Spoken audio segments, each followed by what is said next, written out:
साहब का गुनाह सिर्फ इतना है, दो गुनाह खान साहब के। एक तो उन्होंने अक़वाम मुत्तहिदा में ला इलाहा इल्लल्लाह कहने की जुर्रत की थी, उसकी उनको सज़ा मिली, और इसका मेरे पास सबूत है।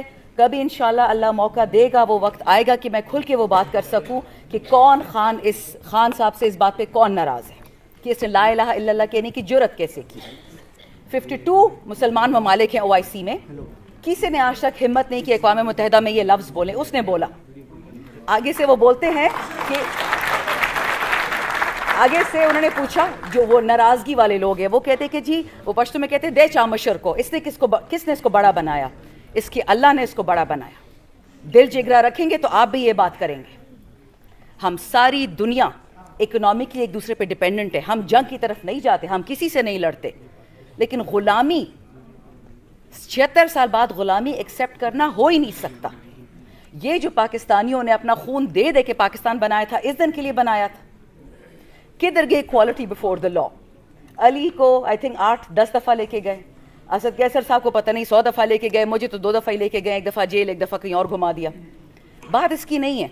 मैं तो अल्लाह का शुक्र करती हूँ मैं जेल गई हूँ, क्योंकि जेल एक रेस्ट हाउस बन चुका है गरीब और मजबूरों के लिए, जो 30,000 रुपए के लिए चोरी करते हैं। जो 30 अरब चोरी करता है उसको प्राइम मिनिस्टर बना देते हैं, और जो 30,000 बेचारे चुराता है उसको मार देते हैं। हमने सिर्फ एक काम करना है, हमने किसी से नहीं झगड़ना, हमने किसी को गलत अल्फाज नहीं कहने, हमने सिर्फ वो याद रखना है जो हमारा अल्लाह, हमारे रसूलुल्लाह अलैहि सलाम, हमारे कायदे आज़म और हमारे खान साहब ने हमें कहा है।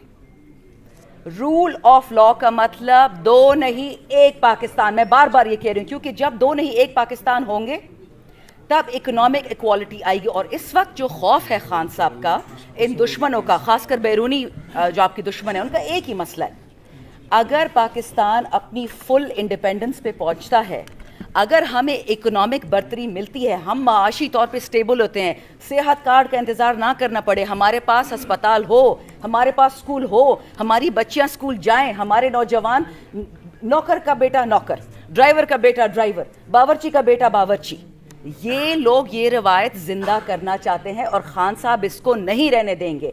मैं इस आखिरी बात पे ख़त्म करती हूँ। हमारे एक बहुत सीनियर एमएनए थे, अब अल्लाह उनको बख्शे, नून लीग से थे, उन्होंने मुझे एक दफ़ा असेंबली में बोला कि हमें आपके खान साहब से नफ़रत इसलिए है कि वो पाकिस्तानी में इक्वालिटी चाहता है, इक्वालिटी बिफोर द लॉ। तो मैंने पूछा कि इसमें बुरा क्या है? तो आगे से कहते हैं कि देखें, मुझे अल्लाह ने चौधरी पैदा किया, और वो एक बंदा हमारा आज इस मैंने बैठा हुआ था बगल में, कहता है इसको अल्लाह ने कमी कमीन पैदा किया।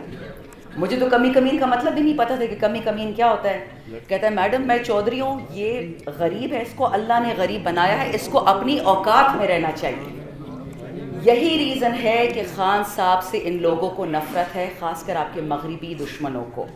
और वो भी आपके दुश्मन नहीं है, दुश्मन हम अपने खुद हैं। कभी आपने सुना है कि कोई अमेरिका का कांग्रेसमैन बिक गया, अमेरिका का सेनेटर बिक गया, यूके हाउस ऑफ कॉमन्स में कोई बिक गया, और यहाँ हम भेड़ बकरियों की तरह बिक जाते हैं? ये मेरे जितने यहाँ कॉलीग्स बैठे हैं, हम सब के साथ हर किस्म का काम हुआ है कि इस बंदे को छोड़ो, और हम इस बंदे के साथ सिर्फ इसलिए खड़े हैं कि ये रूल ऑफ लॉ को मानता है और ये रूल ऑफ लॉ को इम्पोज करता है। इससे ज़्यादा कोई बात नहीं है, किसी में हेरे नहीं जड़े हुए, हम सब गुनहगार हैं, हम कोई फरिश्ते नहीं हैं, लेकिन हम कोशिश कर रहे हैं कि जो राह रास्त पे हमें चलाने वाला हो हम उसकी इज्जत करें, वो आप हों या हम में से हों। तो आज मेरे आने का मतलब यही था। मैं बहुत शुक्रिया अदा करना भी चाहती हूँ मौज़म साहब को, मैं भूल गई बताना, इन्होंने मेरे हर एक केस किए हैं। शेर अफजल मरवत साहब ने, मौज़म साहब ने, अली बुखारी भाई ने, मुझ तक आज तक किसी ने फ़ीस नहीं ली थी, क्योंकि मुझे पता चल गया इनको कि मेरी क्या हैसियत है फाइनेंशियली, तो अल्हम्दुलिल्लाह सब मुझ पर रहम करते हैं। लेकिन मैं आपको ये बता दूँ कि जिस तरह ILF ने और पाकिस्तान की टेनर से और टोन से बात करूँगी, बुरा मत मानिएगा, इलेक्शन में बहुत चीख लिया, गला बैठ गया। अल्हम्दुलिल्लाह बहुत इज़्ज़त फ़ील हो रही है यहाँ आके। मैं भी आपकी तरह वकील हूँ, प्रैक्टिस नहीं करती क्योंकि लाइसेंस के पैसे नहीं भरे, और ये पूरा इलेक्शन चंदे मांग मांग के हमने किया है। तो इंशाल्लाह ये मैं लाइसेंस के पैसे भी भर दूँगी, तो फिर आपके साथ अदालतों में ही नज़र आऊँगी, अगर पार्लियामेंट के अंदर नहीं छोड़ा, जो हालात इसी तरह लग रहे हैं। 2-4 बातें आपसे करनी थी। देखिए, आज हमारा टॉपिक था रूल ऑफ लॉ। आप सब प्रैक्टिसिंग वकलाएं, मैं आपको क्या लेक्चर दूँगी, लेकिन जिस जद्दोजहद से हम गुजर रहे हैं, एटलीस्ट उसकी थोड़ी सी झलक आपके साथ शेयर कर लूँ, क्योंकि ये जो हमारा मकसद है वो सिर्फ एक मकसद है। हम हमेशा पश्तो में कहते हैं कि माल द खुदैद है, ये जो कुछ भी है सब अल्लाह का है, चाहे हमारे जाने हैं, चाहे हमारे माल है, चाहे हमारी इज़्ज़त है या ज़िंदगी है। تو ہم جو اس وقت یہاں کھڑے ہیں آپ کے ساتھ یا عدالتوں میں یا خان صاحب کے ساتھ، یہ صرف اس ملک پاکستان کے لیے کھڑے ہیں. ہمارے اس سے بڑا کوئی مطلب نہیں ہے. الحمدللہ اس میز پہ آپ کی جو فرنٹ روز ہیں یہ سارے لوگ صاحب نصاب ہیں، ان کے گھر ہیں، ان کا پیسہ ہے، ان کی عزتیں، ان کی اولادیں ہیں.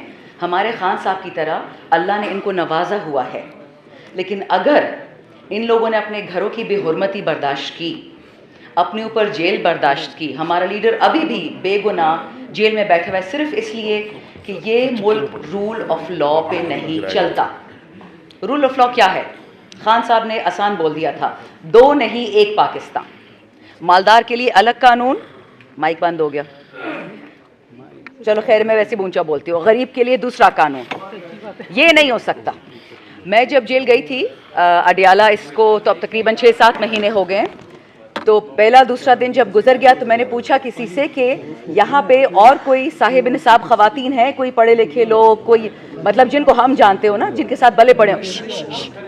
تو آگے سے مجھے جواب دیتے کہ جی الحمدللہ جیل میں صرف غریب آتے ہیں، مالدار کوئی نہیں آتا. تو یہ آپ کے ملک کا حال ہے کہ ساری سزائیں غریبوں کے لیے ہیں، ساری تکلیفیں غریبوں کے لیے. اور اس لیے میں رول آف لا کا ایک ٹاپک ڈسکشن کروں گی آپ کے ساتھ، صرف سوچ کے لیے. جو آپ میں سے نوجوان ہیں پلیز یہ یاد رکھیے گا کہ رول آف لا کا ڈائریکٹ امپیکٹ ہوتا ہے اکنامک ایکوالٹی پہ، معاشی خریدتا ہے. ایشو یہ ہے کہ 76 سال عام پاکستانی، میں اور آپ سب ٹیکس پیئر ہیں، ہم کماتے ہیں اور ہم کھلاتے ہیں، لیکن جس کو کھلا رہے ہیں وہ پیسے باہر لے کے جا رہے ہیں. چلو ٹھیک ہے، باہر لے کے انویسٹ کر دیا، انویسٹ بھی نہیں کیا، اپنے لیے گھر خرید لیے. خان صاحب کا گناہ صرف اتنا ہے، 2 گناہ خان صاحب کے. ایک تو انہوں نے اقوام متحدہ میں لا الہ الا اللہ کہنے کی جرت کی تھی، اس کی ان کو سزا ملی، اور اس کا میرے پاس ثبوت ہے. کبھی انشاءاللہ اللہ موقع دے گا، وہ وقت آئے گا کہ میں کھل کے وہ بات کر سکوں کہ کون خان صاحب سے اس بات پہ کون ناراض ہے کہ اس نے لا الہ الا اللہ کہنے کی جرت کیسے کی. Thank you very much. ایک اور بھی ہے، وہ بھی خریدتا ہے. ایشو یہ ہے کہ 76 سال عام پاکستانی، میں اور آپ سب ٹیکس پیئر ہیں، ہم کماتے ہیں اور ہم کھلاتے ہیں، لیکن جس کو کھلا رہے ہیں وہ پیسے باہر لے کے جا رہے ہیں. چلو ٹھیک ہے، باہر لے کے انویسٹ کر دیا، انویسٹ بھی نہیں کیا، اپنے لیے گھر خرید لیے. خان صاحب کا گناہ صرف اتنا ہے، 2 گناہ خان صاحب کے. ایک تو انہوں نے اقوام متحدہ میں لا الہ الا اللہ کہنے کی جرت کی تھی، اس کی ان کو سزا ملی، اور اس کا میرے پاس ثبوت ہے. کبھی انشاءاللہ اللہ موقع دے گا، وہ وقت آئے گا کہ میں کھل کے وہ بات کر سکوں کہ کون خان صاحب سے اس بات پہ کون ناراض ہے کہ اس نے لا الہ الا اللہ کہنے کی جرت کیسے کی.